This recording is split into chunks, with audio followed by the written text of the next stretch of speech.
Olá, sou a professora Rossane e vamos tratar a respeito do controle de constitucionalidade. Lembrando que na última aula a gente falava a respeito do caráter dúplice e ambivalente da ADI e da ADC. Merece destaque que esse caráter dúplice e ambivalente ele tem previsão legal, pessoal. Previsão legal é essa que é encontrada no artigo 24 da Lei 9868 de 1999.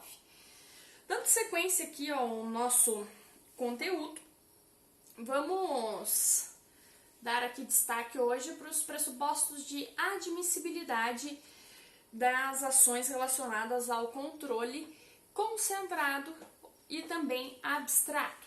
A respeito dos pressupostos de admissibilidade, pessoal, vamos começar com a ADC. Para que seja proposta uma ação declaratória de constitucionalidade, é indispensável que haja controvérsia relevante sobre a constitucionalidade de uma lei. Justifica-se, então, a necessidade de provocação do Supremo desde que haja controvérsia a respeito da constitucionalidade ou não de uma lei. Inexistindo controvérsia, pessoal, não é possível que eu ingresse com uma ADC. Pontos de destaque. A controvérsia ela é exaurida de discussões em vários processos, em várias ações, que tratam a respeito da aplicação ou não daquela norma por conta da sua constitucionalidade ou não, tá? Um exemplo que merece destaque é a medida provisória do apagão na época do governo do FHC. A medida provisória 2198 de 2001, na época, a Advocacia Geral da União ingressou com uma ação declaratória de constitucionalidade porque ela arguía que havia uma série de questionamentos no país a respeito da aplicação ou não desta medida provisória, sob o argumento de que ela seria inconstitucional. Diante dessa controvérsia, a AGU ingressou com essa ADC e trouxe para justificar a controvérsia 8 ações, 8 processos no qual se discutia a constitucionalidade. O que aconteceu? O STF ele disse, ora, 8 ações em um país da magnitude do Brasil não são quantidade suficiente para se dizer que há controvérsia jurídica na aplicação desta medida provisória. O que aconteceu? A Advocacia Geral da União, ela emendou a inicial por conta da determinação do STF e apresentou um número significativo de ações. Diante disso, o Supremo reconheceu, ou seja, recebeu a ADC, que recebeu o número 9, então foi a ação declaratória de constitucionalidade número 9. E o que foi a repercussão? Esta ação foi julgada procedente, ou seja, a ADC número 9 reconheceu a constitucionalidade da medida provisória 2198 de 2001, a famosa MP do apagão do governo Fernando Henrique Cardoso. Pontos que merecem destaque, pessoal, é que o Supremo ele não disse quantas ações são necessárias para configurar a controvérsia. Ele não disse naquela época e não disse até hoje. Então isso ficou uma lacuna. Eu tenho um ponto vago, pois não há previsão normativa e nem mesmo o Supremo ele nos diz quantas ações são necessárias para que haja a demonstração da controvérsia em âmbito nacional. O que nós sabemos é que 8 ações que foram propostas pela AGU não foram reconhecidas como de grande controvérsia, tá? Como fundamento para controvérsia. Com relação à ADPF, pessoal, arguição do descumprimento de preceito fundamental, há algum pressuposto de admissibilidade para o recebimento desta ação, para que ela seja processada? Veja bem, o STF ele afirma que esta ação, pessoal, ela possui um caráter subsidiário. Significa que ela apenas pode ser proposta se inexistir, vejam bem, se inexistir outro meio igualmente eficaz, ou seja, outro meio que possua a mesma capacidade de efetividade, de imediaticidade, de amplitude para sanar a lesividade, tá? Então, eu só posso propor uma ADPF desde que não haja outra ação capaz de obter, em suma, o mesmo efeito, o mesmo resultado. É esta a síntese daquilo que o STF quer nos dizer, tá? Onde que eu posso encontrar isto, pessoal? Essa previsão ela é extraída da legislação.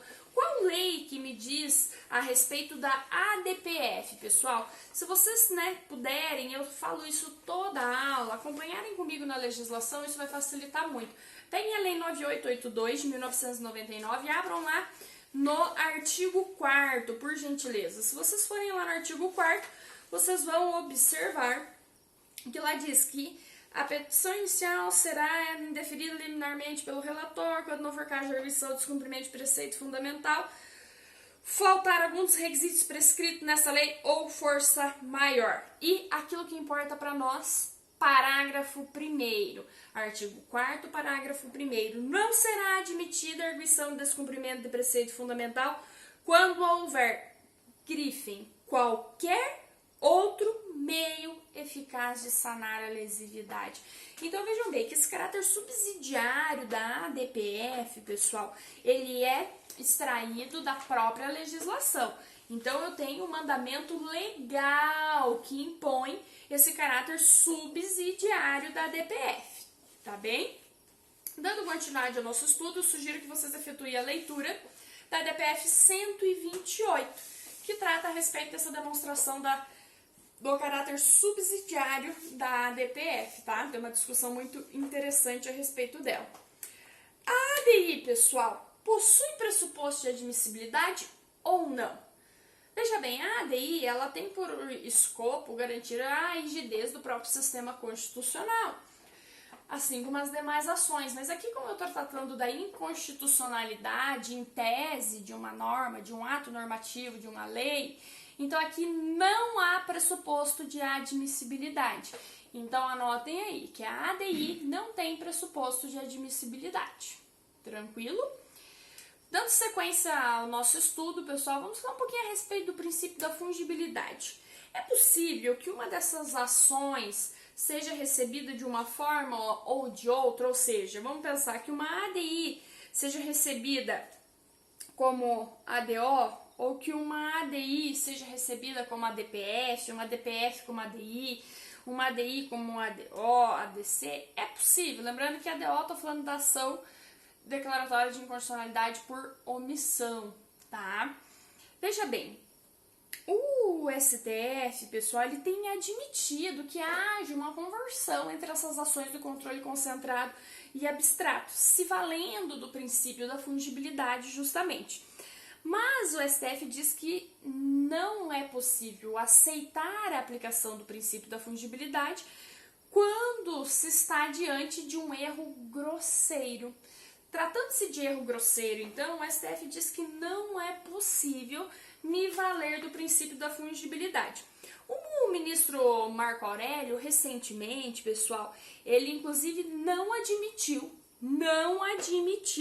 a conversão de uma ADPF em ADO, pois ele justificou que era evidente que o caso se tratava de uma ação declaratória de inconstitucionalidade por omissão, não falando-se que inexistia outro meio capaz de sanar a lesividade de modo equivalente, o que justificaria a propositura da ADPF, tá? O que eu tenho em síntese, pessoal, é que o Supremo ele tem admitido a fungibilidade em que situações? Quando tem uma ADI, o indivíduo propõe uma ADO, ou seja, uma ação direta de inconstitucionalidade, ele propõe uma ação direta de inconstitucionalidade por omissão. E o Supremo também tem admitido o oposto, de uma ADO para uma ADI. Também tem se vislumbrado a propositura e a aceitação da fungibilidade quando se tratar de uma ADI sendo, na verdade, uma DPF, e vice-versa também, quando for proposta uma DPF, na verdade, eu estiver diante de uma ADI. Nessas situações, o Supremo tem aplicado a fungibilidade, desde que não se trate de erro grosseiro, lembrando a situação que eu demonstrei para vocês do ministro Marco Aurélio, que não admitiu a conversão da ADPF em ADO, tá? Eu sugiro que vocês efetuem a leitura da ADI 4163, a qual foi admitida pelo STF como uma ADPF, tá? Então, dê uma olhadinha, a ADI 4163, recebida pelo Supremo como ADPF. Também sugiro que vocês efetuem a leitura da ADPF 132, na qual o STF converteu essa ADPF, ou seja, recebeu lá, como ADI, tá? Converteu a ADPF originariamente proposta em ADI, tá bem? Eu espero que vocês tenham gostado dessa aula, onde nós falamos um pouquinho do princípio da fungibilidade, dos pressupostos de admissibilidade, e nós continuaremos na próxima aula tratando a respeito da legitimidade. Para quem gostou, dá um like, ativa o sininho e se inscreve no canal.